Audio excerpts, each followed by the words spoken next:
Welcome to the Mussar video blog. So during this difficult time, we're always trying to find a silver lining and to find the positive side of it. So one of the positive sides of being in this state of isolation is that I spend time at home and I've had a chance to go through some of my notes from 25, 30 years ago. And from the early days when I started getting into Mussar. And there's some really good stuff, but I'm going to share it with you a little bit, but let me just give you the background.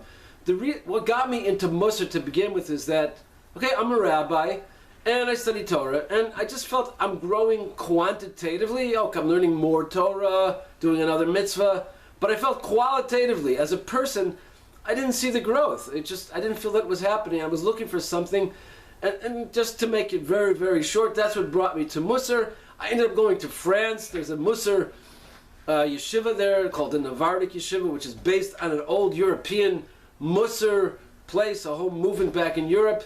And what really struck me about this was that they didn't just take the ideas. These ideas I'd heard most of them before, I read them before, but they took these ideas and they put it into something tangible. They took it and they didn't just leave it in the cerebral realm, but they actually took it and brought it into everyday life and had a whole system of how to make things happen in everyday life. Okay, that's a very extremely abridged version of what happened, but I'm looking through my notes and I saw things there, and a lot of it hopefully I've integrated through the years, but it's good to see it again, to see the original notes that I had, to in my mind remember those conversations or the lecture that I heard.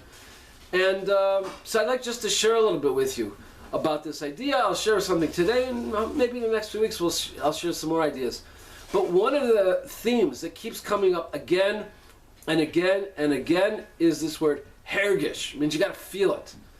That, it's one thing to have an idea, you hear something, it goes into your head, it sits there, but it's just an intellectual idea. You have to take it, the idea, you have to make it, you actually feel it. It has to become real. You have to take these beautiful ideas and make them real. Okay, so how do you do that? So just one approach. We'll call it visualization. So let's just choose an example. Okay, someone wants to work on patience because there's someone in that person's life, a family member, an acquaintance, a coworker, whatever it is, that challenges their patience. So visualization says like this. You imagine to yourself, someone who has patience, how would they deal with this situation? And in your mind, you relive the situation. And you go through the steps, and they said this, and that, and so what would it look like? Someone who has patience, how would they react? What would they say? How would they feel? And you just go through in your mind, and you work it through again. And what's good about this is that you can do it afterwards, after the fact. And let's say something happened, and the person got impatient. So, okay, you got impatient. Okay, that happens, we're human. So later, afterwards, you say, okay, let's revisit that situation, because this is what happened today. What would it look like, someone who really has patience? How would they have dealt with that situation? And you go through the motions in your mind and the conversation, and you rehash it in a ideal way. And you keep doing this. And then, sometimes you do it beforehand. You imagine, what does a truly patient person do in this situation? When the situation comes, you just act it out. You go through the motions. And even if it's not real at first, but the more we keep using this visualization and actualization of the visualization, and the more we start doing it, at first it might just be, we're just doing this. I'm just saying these things. I'm acting this way because I know that's what the script calls for.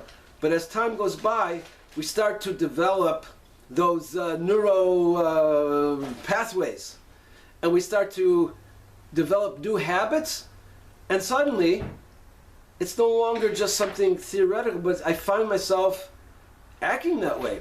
That's a slow process, it takes time, but this is a system that has been used for a long time to take these lofty ideas and to actualize them, bring them into everyday life. And that's really the main goal of Mussar, is to take the ideas and to make real, tangible changes in our lives. So there, visualization, acting it out, and you do it enough till it becomes who I am.